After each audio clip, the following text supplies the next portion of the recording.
Le dépistage organisé du cancer en France intéresse la population au-dessus de 50 ans et ne concerne que 3 cancers. Le cancer du col de l'utérus, le cancer du sein et enfin le cancer du côlon et du rectum. Pourquoi ces 3 cancers?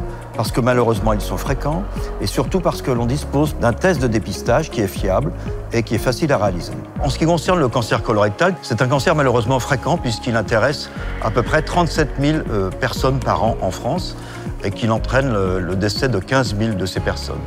Donc c'est un cancer qu'il faut effectivement éradiquer, ou en tout cas dont il faut diminuer l'incidence ou qu'il faut trouver à un stade précoce. On dispose d'un excellent test pour le trouver. Il s'agit de rechercher du sang dans les selles et ce test est réalisé à la maison sur les conseils du médecin généraliste.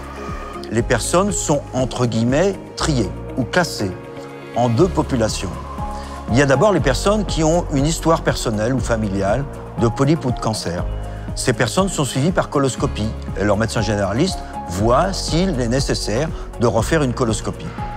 Mais la plupart des personnes n'ont pas d'histoire personnelle ou familiale de polype. Ces personnes doivent être dépistées et donc doivent faire le test. Malheureusement, quand il est positif, ils trouvent dans 10% des cas un cancer et dans 40% des cas un polype qui est le précurseur d'un cancer.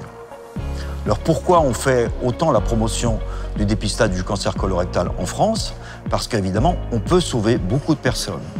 Et on estime que si la participation est élevée, plus de 50%, on peut sauver par exemple dans un département comme le Rhône, plus de 400 personnes par an. Ce qui veut dire à peu près malheureusement un avion.